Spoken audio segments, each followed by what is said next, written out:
Bismillahirrahmanirrahim. Assalamualaikum warahmatullahi wabarakatuh dan salam sejahtera. Pada pembintangan pentadsiran berterusan kali ini, di dalam slide ini terdapat dua kandungan yang kami tekankan. Yang pertama ialah kemelesetan ekonomi global tahun 2008 hingga 2009 dan kemunculan kuasa baru ekonomi dunia, China dan India di Asia, mengurangkan kebergantungan kepada Amerika Syarikat serta sekutunya.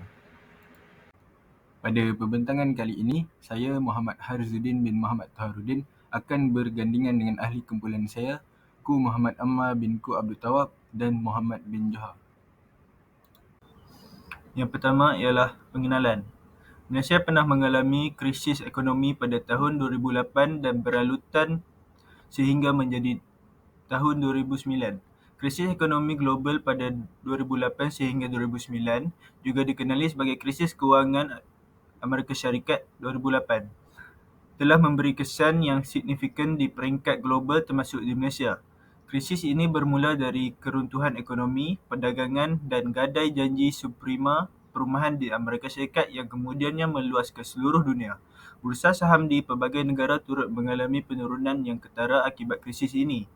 Meskipun Malaysia tidak menerima kesan langsung melalui pakej pinjaman, namun kesan melalui aktiviti import dan eksport masih dirasai. Sektor korporat dan bank dari Malaysia tidak begitu aktif dalam pasaran global, oleh itu kesan krisis ini kecil terhadap negara kita.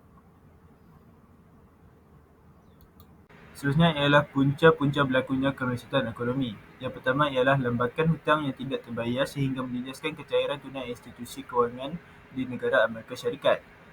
Bank pelaburan keempat terbesar di Amerika iaitu Lehman Brothers telah muflis dan banyak rumah dilelong. Yang kedua ialah krisis harga makanan, iaitu menyumbang kepada krisis ini kerana bahan makanan utama seperti beras dan tepung diperdagangkan di bursa saham untuk mendapatkan keuntungan lebih besar. Pemanasan global memberi kesan kepada harga barang makanan dan kos terus meningkat.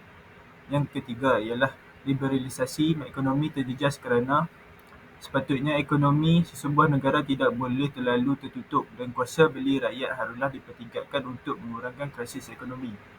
Yang keempat ialah kecairan mata wang yang ketat kerana banyak bank mula takut untuk memberi pinjaman mudah kepada pengguna untuk membeli hartanah dan perumahan. Seterusnya ialah kesan kemelesetan ekonomi kepada Malaysia. Para pelabur mengambil sikap tunggu dan lihat kerana tidak mahu mengambil risiko yang besar dan mereka hanya memikirkan pulangan yang berganda sahaja. Hal ini mengakibatkan jumlah pelaburan langsung asing dalam kurungan FDI yang diterima Malaysia adalah sedikit. Pelaburan ini menyunam sebanyak 50% dan Malaysia hanya mampu menarik RM26 bilion FDI pada tahun 2009 berbanding RM51 bilion pada tahun 2008. Yang kedua, sektor hartanah juga turut berundum dan perkara ini sangat menakutkan pengusaha dan pemaju dan juga para pelabur itu sendiri.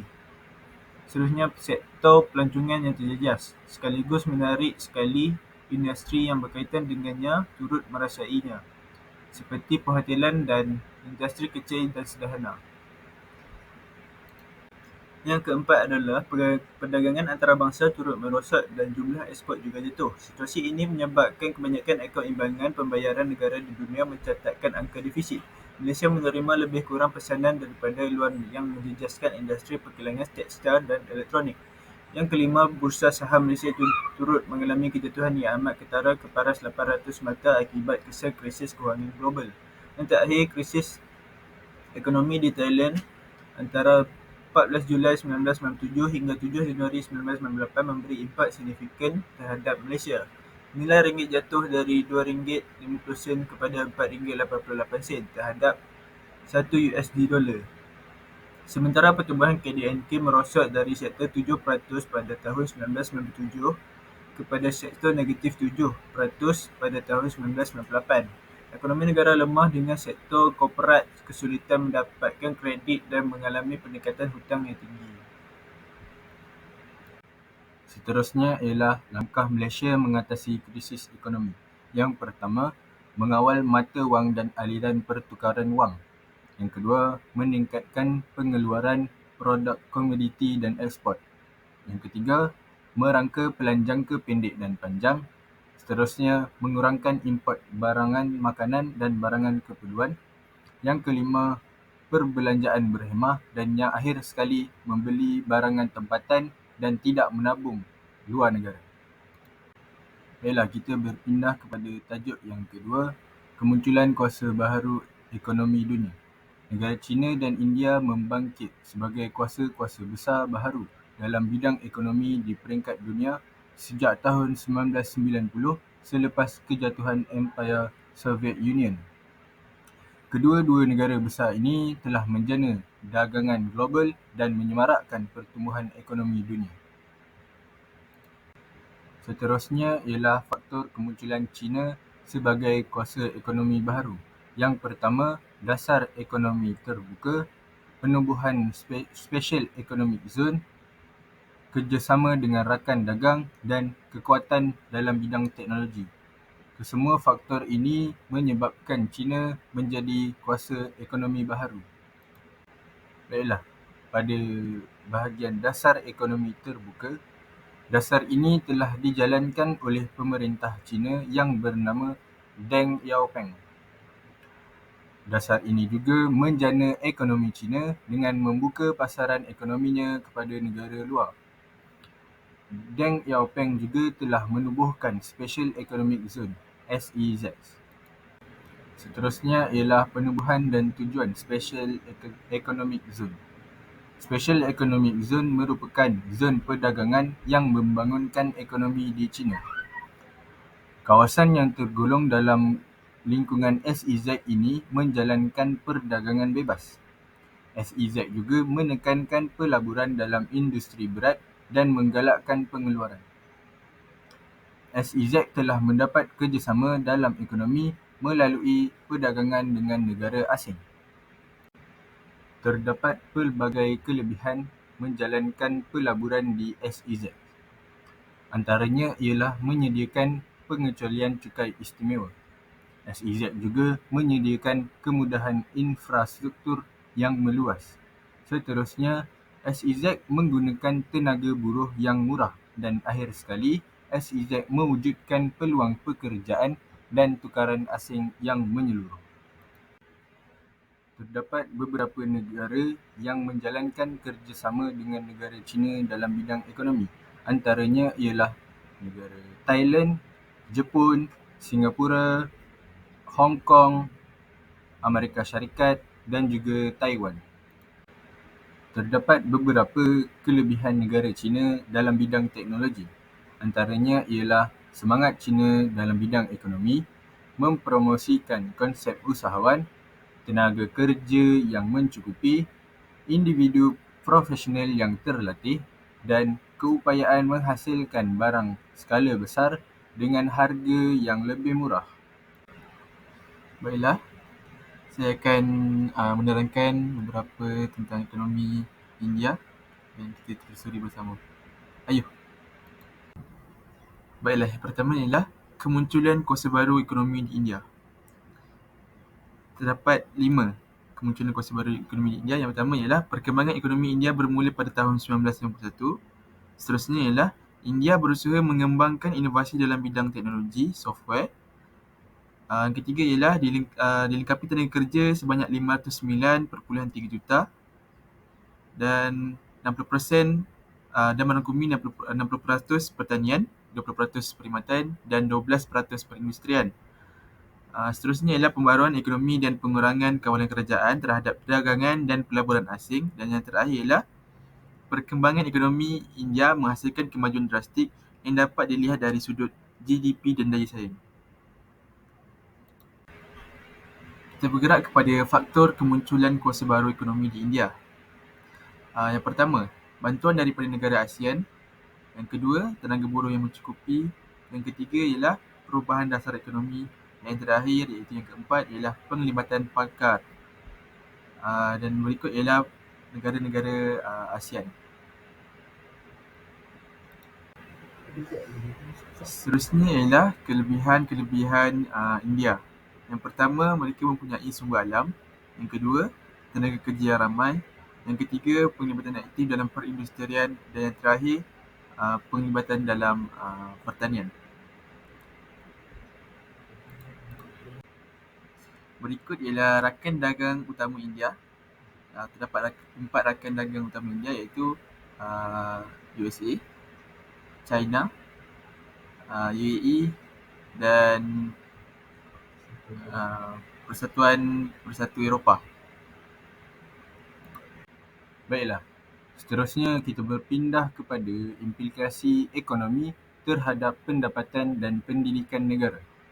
Perubahan yang telah berlaku membuatkan negara kita Malaysia menghadapi beberapa kesan terhadap pertumbuhan dan perkembangan ekonomi negara. Yang pertama adalah pendapatan negara. Salah satu peristiwa paling penting dalam sejarah ekonomi Malaysia adalah krisis kewangan Asia yang menyebabkan KDNK Malaysia mengecil dari US$100.8 bilion pada tahun 1996 kepada AS$72.2 bilion pada tahun 1998. KDNK ekonomi Malaysia tidak pulih ke tahap tahun 1996 sehingga tahun 2003. Malaysia juga mengalami perubahan besar pada tahun 1997 termasuk jualan pendek spekulatif ringgit. Penurunan yang ketara dalam pelaburan langsung asing menyebabkan modal keluar dari negara dan nilai ringgit merosot secara mendadak dari RM2.50 kepada RM4.80 setiap USD. Dalam tempoh beberapa minggu sahaja, pasaran saham Kuala Lumpur mengalami penurunan dari kira-kira 1,300 mata kepada hampir 400 mata. Pada masa yang sama, perdagangan CLOB iaitu Perintah Buku Had Batas Pusat dihentikan sepenuhnya, membekukan saham bernilai kira-kira AS$4.47 bilion dan memberi kesan kepada 172,000 pelabur kebanyakannya dari warga Singapura. Malaysia melaksanakan penetapan nilai pertukaran mata wang dengan dolar Amerika Syarikat pada kadar 1 USD bersamaan dengan RM3.80 pada 1 September 1998, dikenali sebagai tambatan ringgit. Langkah ini yang dimasuk pada Julai 2005 dilakukan oleh Bank Negara Malaysia untuk mengurangkan risiko pertukaran oleh bank dan syarikat korporat tempatan. Bank Negara Malaysia juga melaksanakan langkah kehematan dalam pasaran pertukaran asing untuk melindungi ringgit dari risiko berlebihan. Semasa tempoh kejutan, harga istimewa ditawarkan kepada pengunjung untuk mengekalkan sektor perhotelan dan pelancongan. Selain itu, kerajaan mempromosikan inisiatif pembelian barangan buatan Malaysia untuk mengawal pengeluaran mata wang dan merangsang pertumbuhan ekonomi negara. Baiklah, berikut merupakan beberapa tindakan Malaysia dalam menangani kegawatan ekonomi yang berlaku. Yang pertama, polisi kewangan. Yang kedua, polisi fiskal. Yang ketiga, penstrukturan semula sektor kewangan. Yang keempat, peranan Special Purpose Vehicle. Yang kelima, penggabungan bank. Dan yang akhir sekali, jawatan kuasa penyusunan semula hutang korporat. Polisi kewangan.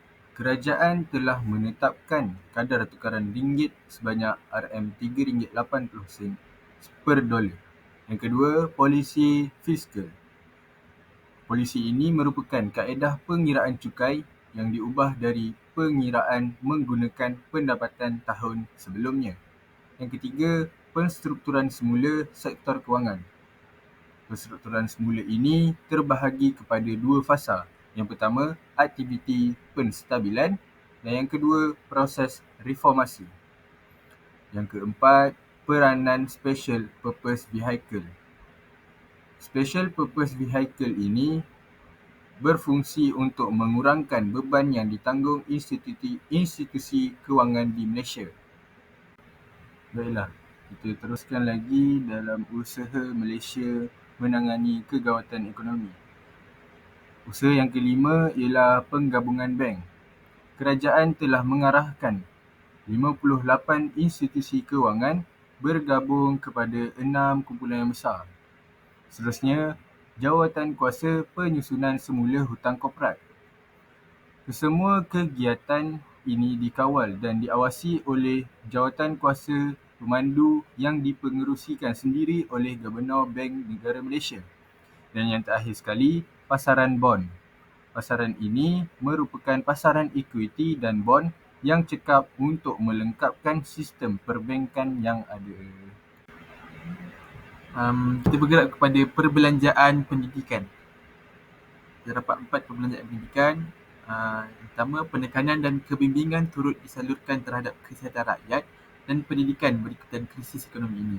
Seterusnya, kebanyakan keluarga mengalami masalah kewangan berkaitan dengan pendapatan isi rumah akan mengurangkan penyertaan anak-anak mereka dalam bidang pendidikan, dalam kurungan akademik. Seterusnya, mereka juga mengurangkan penggunaan kemudahan kerajaan dan swasta kerana mereka menerima pendapatan yang rendah. Akibat daripada hal ini, tahap kesihatan rakyat semakin merosot. Yang kedua ialah perkembangan semasa juga menunjukkan bahawa pendidikan dan kesihatan di Malaysia juga menerima kesan yang tersendiri.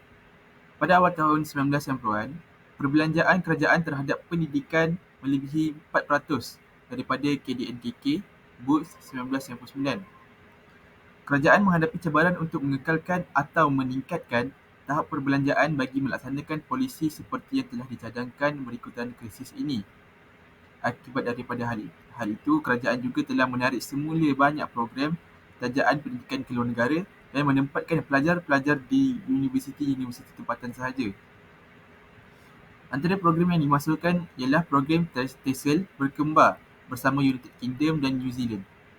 Beberapa kursus profesional seperti krisis perubatan dan kursus undang-undang di luar negara dikurangkan kuotanya untuk menjimatkan kos. Dan pelajar-pelajar kolej golongan keluarga berpendapatan sederhana, twinning program dapat melanjutkan pelajaran ke luar negara. Beasiswa kerajaan dan swasta dikecilkan. Kesimpulannya, krisis kewangan yang melanda Asia dan Malaysia khusus merupakan lumrah daripada kitaran ekonomi. Berdasarkan keseluruhan perbincangan dalam bab ini, dapat disimpulkan bahawa Malaysia turut terjejas akibat kemelesetan ekonomi global yang bermula pada suku ketiga tahun 2008 dan berterusan hingga suku pertama tahun 2009. Pertama sekali, melalui penstabilan pasaran kewangan global yang disusuli oleh pemulihan dalam ekonomi maju. Tindak balas dasar yang pantas melalui dasar fizikal dan monetari telah mengekalkan permintaan dalam negara. Seterusnya, melalui asas-asas ekonomi Malaysia yang kukuh, pelaksanaan langkah sokongan dasar komprehensif yang teguh dalam sistem kewangan yang teguh, kita berjaya menghindar ekonomi negara daripada tergelincir ke kancah pertumbuhan negatif. Dan yang terakhir ialah asas-asas ekonomi dan kewangan yang kukuh menyediakan asas bagi pemulihan pantas. Sekian, terima kasih. Baiklah, yang berikut ialah rujukan. Terdapat beberapa rujukan yang kami gunakan untuk melaksanakan tugasan yang telah diberikan agar tugasan kami menjadi lebih lengkap dan mempunyai fakta-fakta yang sahih. Terima kasih. Itu sahaja daripada kami.